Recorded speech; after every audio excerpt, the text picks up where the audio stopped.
2019년 말에 시작된 코비드-19으로 인한 팬데믹이 벌써 2년째 계속되고 있습니다. 처음에 코비드-19이 시작되었을 때 사람마다, 지역마다, 나라마다 반응이 다 제각각이었던 것 기억하시죠? 어떤 사람들은 너무 가볍게 치부하는가 하면 또 어떤 사람들은 너무 지나치게 민감하게 반응하고 과도한 두려움에 빠져들기도 했습니다. 바이러스는 순식간에 확산되었고 의료 시스템이 마비될 정도로 중증 환자가 늘어났으며 사망자가 급격히 증가함으로 말미암아 영안실이 부족할 뿐만 아니라 시신을 넣을 관도 부족한 사태가 일어나면서 많은 사람들이 패닉에 빠지기도 했지요. 전문가들의 진단과 예측이 맞는 측면도 있었지만은 빗나가는 경우도 많았습니다. 예상치 못한 방향으로 진행되는 상황으로 인하여 통제력을 상실한 채 우리가 전염병에 끌려다니고 있다는 그런 생각을 하면서 지낸 지가 꽤 길었던 것 같습니다. 그러다가 마침내 백신이 나오게 되어서 안도의 한숨을 쉬면서 이제는 팬데믹을 종식시킬 수 있을 것이라는 기대감을 가지고 정상화로의 발걸음을 재촉했습니다. 하지만 계속 출현하는 변이 바이러스로 말미암아 다시 긴장 국면에 접어들면서 우리의 마음에 또다시 실망과 비관적 마음이 차오르고 있는 것도 사실입니다.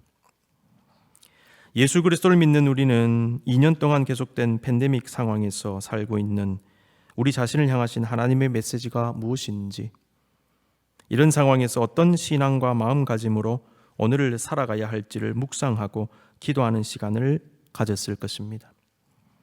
그리고 하나님의 회복과 치유의 역사를 달라고 많이 기도해 왔습니다. 최근에는 오미크론이라는 또 다른 변이 바이러스가 우리를 위협하는 상황에서 우리의 마음속에는 더 강한 어떤 갈망이 일어나게 됨을 경험하게 됩니다. 그것은 바로 회복에 대한 갈망이 아니겠습니까?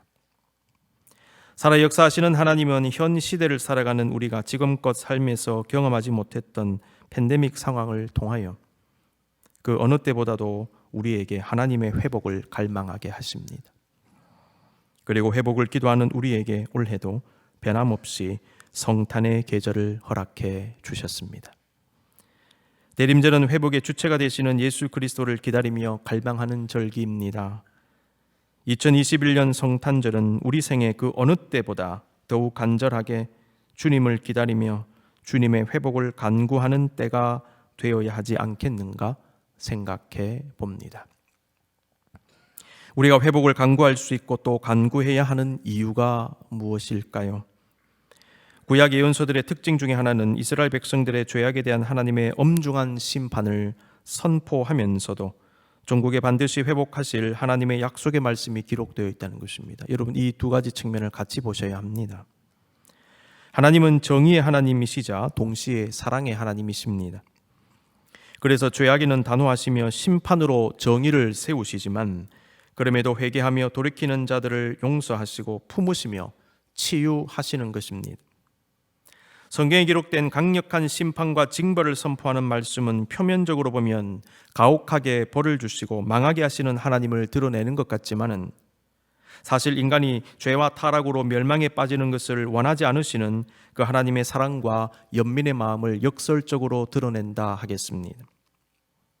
우리는 하나님의 본심을 알아야 합니다.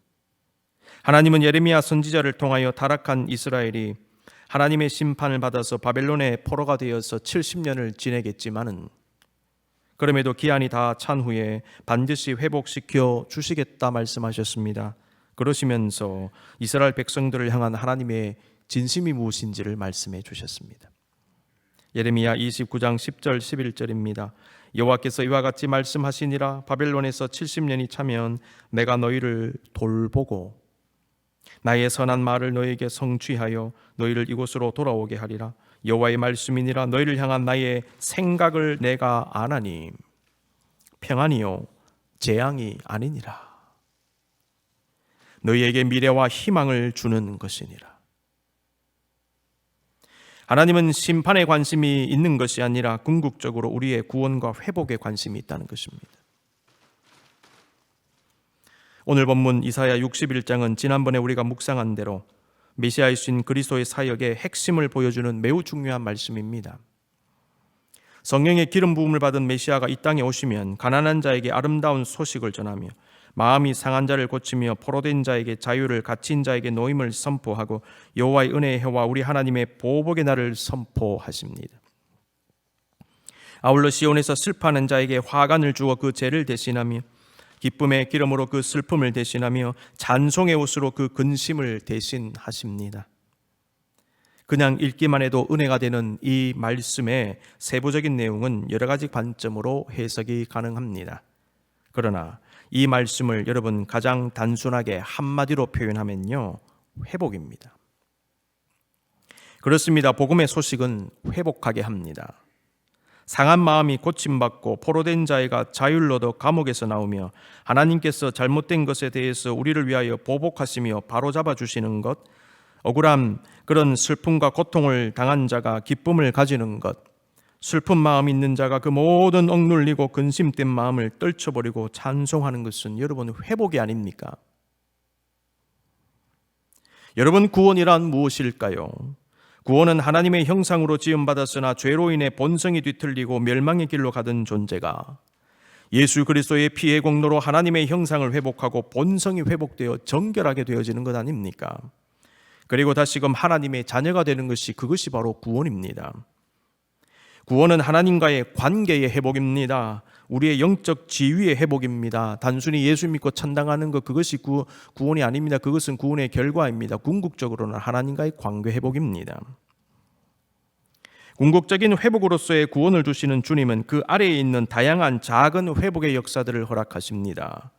그래서 예수님은 질병을 고치신 것입니다. 연약함도 강하게 하셨고 귀신도 쫓아내시고 심지어 죽은 자도 살리셨습니다. 그 모든 것이 이사야 61장에 기록된 회복의 역사였고 궁극적으로는 구원을 지향하고 구원을 선포하는 역사라는 것입니다. 이런 의미에서 진정으로 예수 그리스도를 기다리는 주의 백성들은 주님의 회복의 역사를 기다리며 갈망하고 기도해야 합니다. 성도들은 이 세상의 회복, 국가와 사회의 회복을 위하여 기도해야 할 것입니다.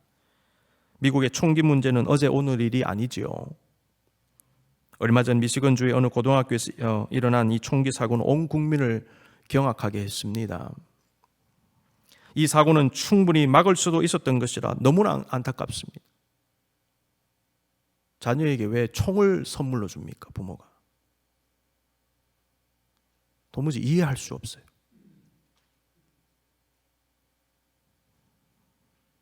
이 사고의 여파로 최근 우리 지역에 있는 햄든 고등학교에서는요, 모든 학생들이 학교 건물로 들어갈 때 메탈 디텍터를 지금 통과해야 됩니다.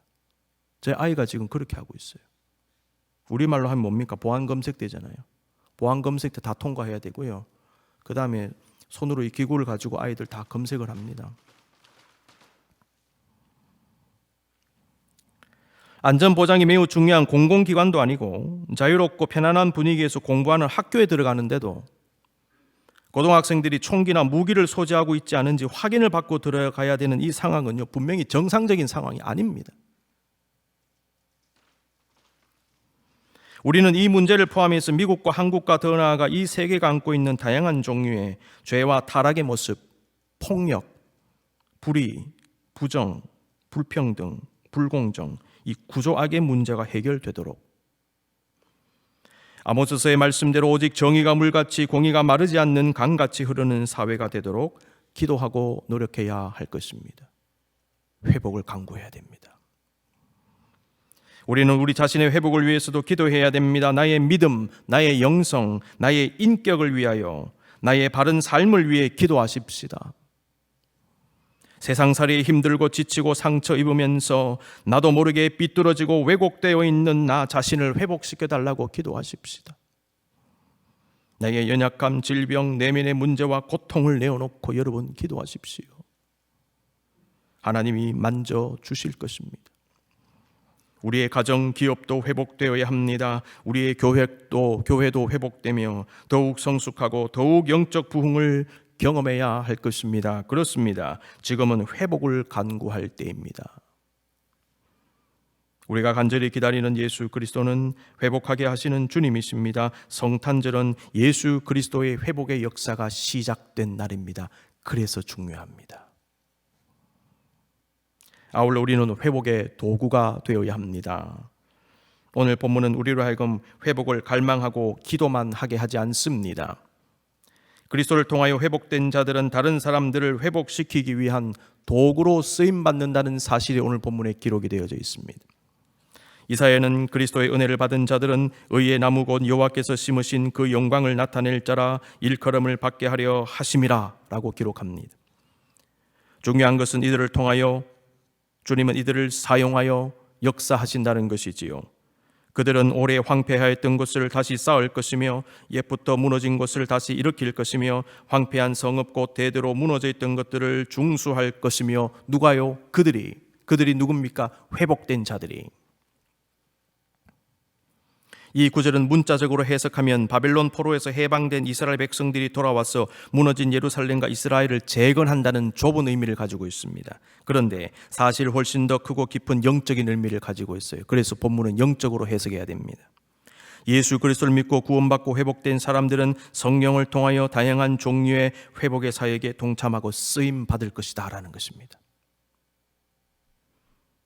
그리스도의 회복의 역사는 이스라엘 백성들뿐만 아니라 이방 백성들에게까지 나타납니다. 5절 말씀, 외인은 서서 너희 양떼를 칠 것이요 이방 사람은 너희 농부와 포도원 지기가 될 것이나. 자, 여러분 표면적으로 보면 이스라엘 백성들은 주인 노릇하고 이방인은 그 밑에서 일하는 사람, 일꾼이 된다는 거, 그걸 말하는 것처럼 보이지요. 그런데 주석학자들은요, 이 구절을 해석하면서 이방인들이 이스라엘 백성들과 함께 일하는 사람이 되어진다는 것, 그들도 선민과 같은 구원의 은혜에 들어온다는 것을 의미하는 것으로 해석을 합니다. 하나님의 구원은 모든 민족에게 주어진다는 거예요. 열방이 구원받을 것이다. 그 사상이 오늘 본문에도 들어가 있습니다. 아울러 회복된 자들은 여호와의 제사장이며 하나님의 봉사자라고 불립니다. 6절입니다. 오직 너희는 여호와의 제사장이라 일컬음을 받을 것이라. 사람들이 너희를 우리 하나님의 봉사자라 할 것이며 너희가 이방 나라들의 재물을 먹으며 그들의 영광을 얻어 자랑할 것이니라. 여호와의 제사장, 하나님의 봉사자는요, 하나님의 사명을 감당하는 사람이라는 뜻입니다. 그리고 하나님과 백성 사이에 있어서 중보하는 사람이라는 뜻입니다. 하나님은 회복시키신 그 사람들을 통하여 다른 사람들을 회복하게 하시는 것입니다. 회복된 자들은 이 세상을 위해 기도하고 이 세상의 회복을 위해 사역하는 중보자들입니다. 저와 여러분은 중보의 사명을 가지고 있어요. 그래서 우리는 세상을 위하여 기도하는 것입니다. 여러분이요, 그러므로 성도는 지금 이 세상의 회복을 위해 내가 할 수 있는 일이 무엇인가를 생각해야 됩니다. 주님의 나라를 위하여, 이 세상을 위하여 나는 무엇을 할 수 있는가? 내가 다시 세워줘야 할 사람들은 누구인가? 내가 손잡아 줘야 할 사람은 누구이며 내가 위로해줘야 될 사람은 누구인가? 여러분 그거 생각해 보셨습니까? 내가 복음을 전하고 주님을 알게 하는 사람은 누구입니까?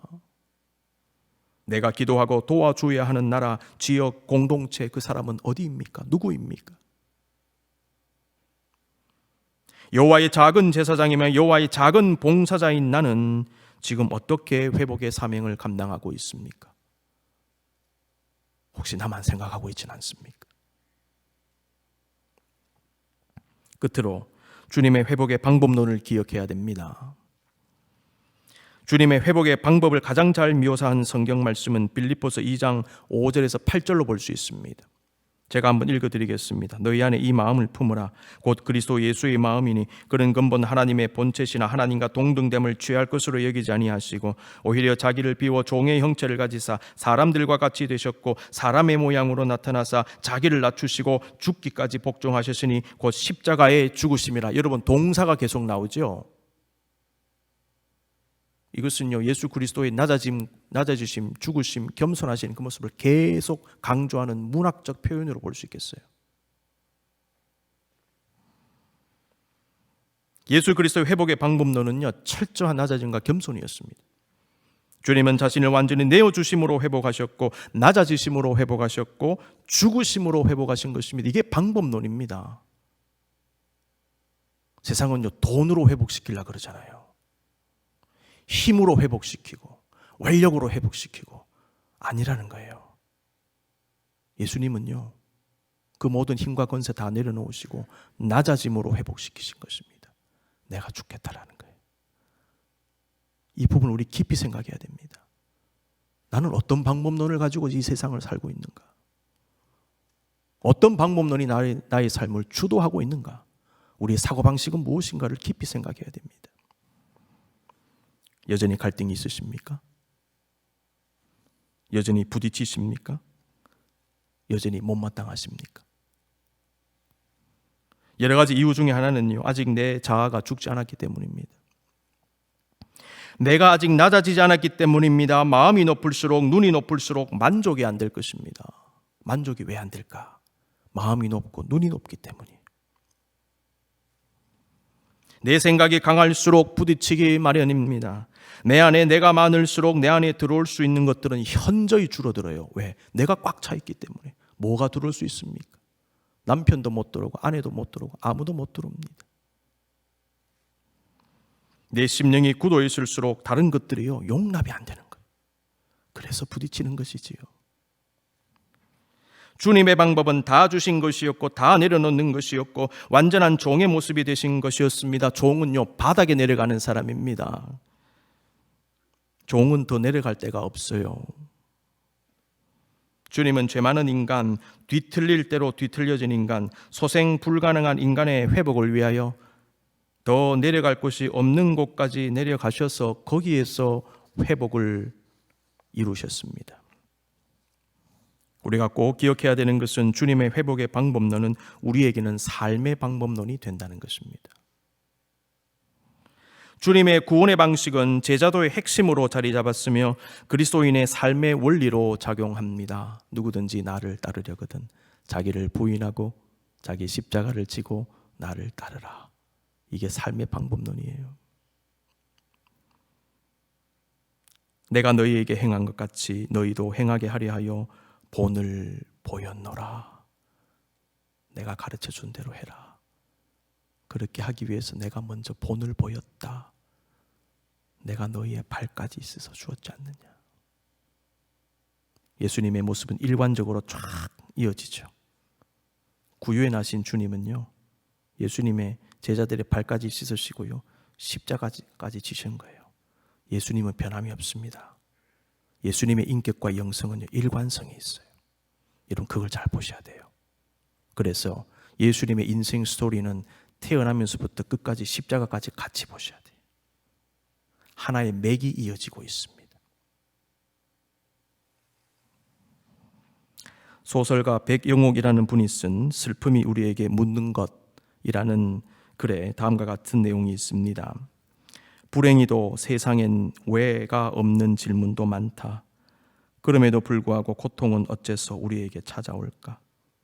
나는 고통이 과거의 방식대로 더 이상 살 수 없다는 사인이라고 믿는다. 고통이 과거의 방식대로 더 이상 살 수 없다는 사인이 된다는 거예요.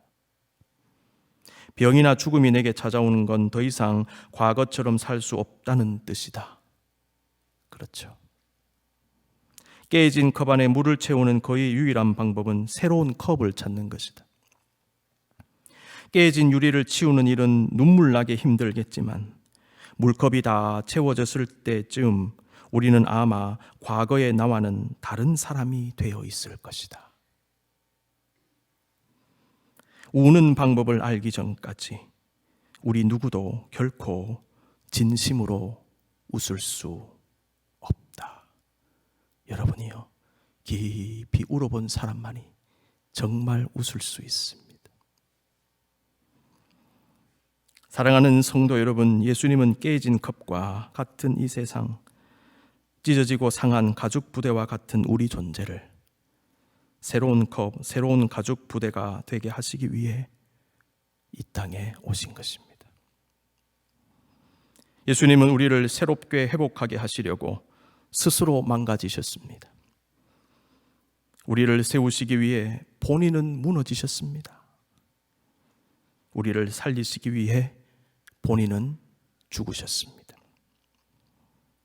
예수님은 비천한 우리를 구원하시기 위해 화려하고 군림하며 압도하는 그런 왕의 모습으로 오신 것이 아니라 완전한 종의 모습으로 가장 낮은 곳, 인생의 바닥의 자리에 오셔서 겸손의 섬기심으로 우리를 구원하셨습니다. 크리스마스는 예수 그리스도의 진정한 구원과 회복의 역사가 시작된 날입니다. 이 땅에 그리스도로 오신 예수님의 회복의 은혜가 여러분 모두에게, 그리고 신음하는 이 땅에 충만하기를 간절히 기원합니다.